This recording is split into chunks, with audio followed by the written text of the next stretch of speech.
Welcome to Jethro's Garage. Hey, today we're going to be talking about this Snap-on filler gauge blade set. Very nice little kit from Snap-on. Let's bring y'all in here and let's have a look at this thing.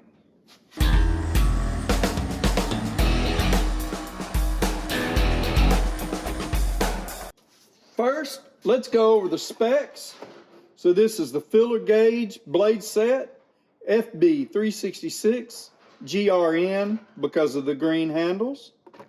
$115, made in the USA. 82 total blades.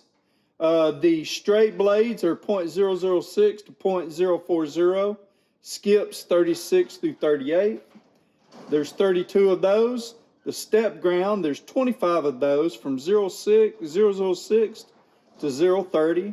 And the offset, 45-degree offset, 25 of those from .006 to .030. Let's go ahead and bring y'all in a little closer and let's look at these. So I haven't quite used these a whole lot yet, but I am really liking the idea. So here's what you got. You got 4 handles. You got your, as I said, step ground, and I'll show you what that looks like.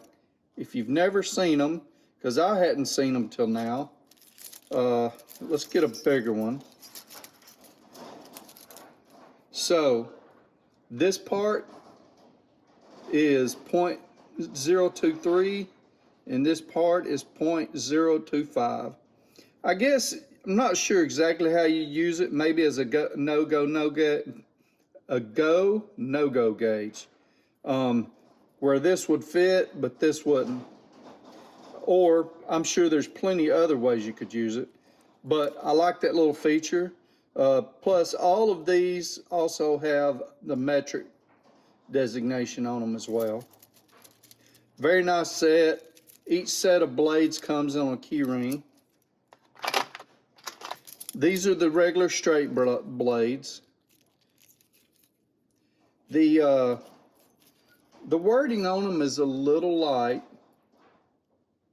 I guess I could understand why we wouldn't want to stamp that. Let me look at this for a second. This is an old SK set. See how these look? It's very hard to make out, especially in the camera. And here's your 45-degree. So you've got a lot of filler gauges potential. Another thing I like about them, let's say I don't have the right size, which there's a lot of different sizes in here, and it'd be hard to not have the right size. So here's your blade. On one of your handles, you pull this thumb piece back. I guess it's thumb piece back, and you pull it out, okay?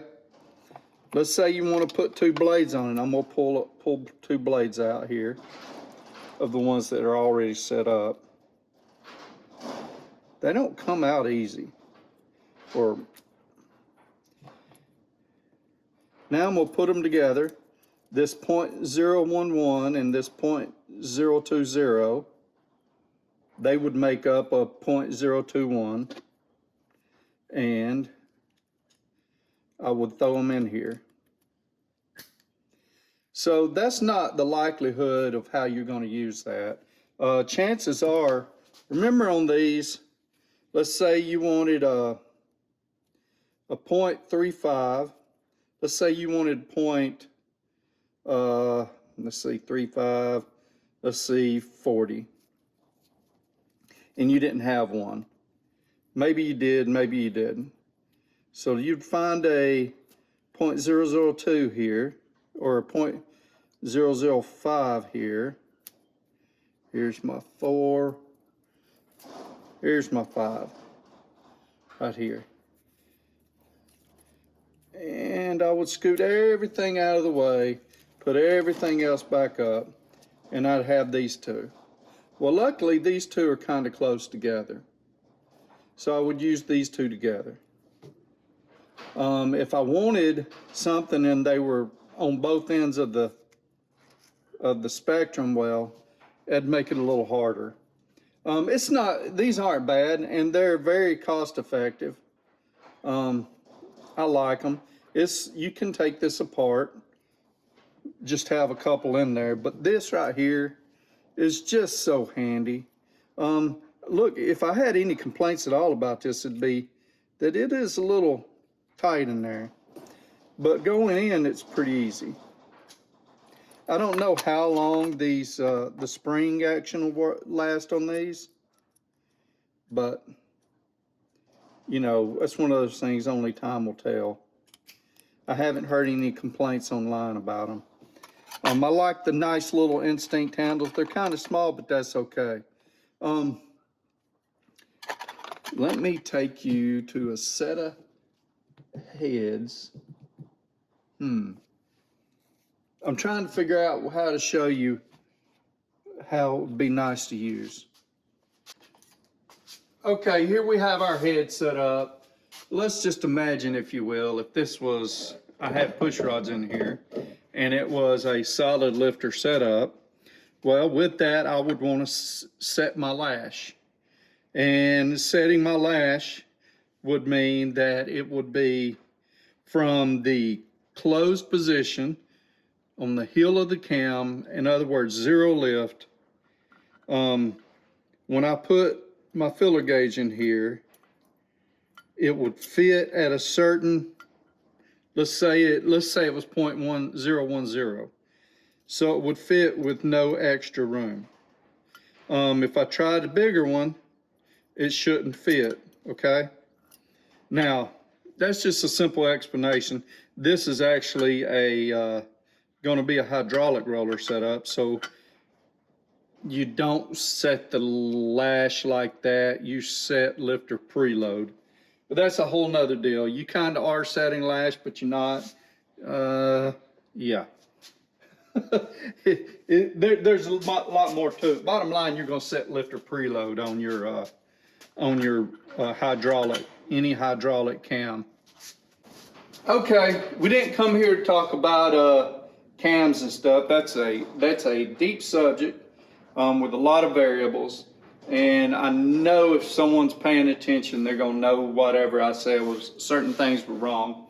And it might be a little wrong. But bottom line, hydraulic cams, you set lifter preload. Solid cams, you set lash. So, in other words, you have X amount of space between your roller tip and the tip of your valve at cold and hot. So, you know, you could set them either way. Preferably hot, so you know everything would be right. If it's too loose, your rocker arm is going to be slamming against the tip of your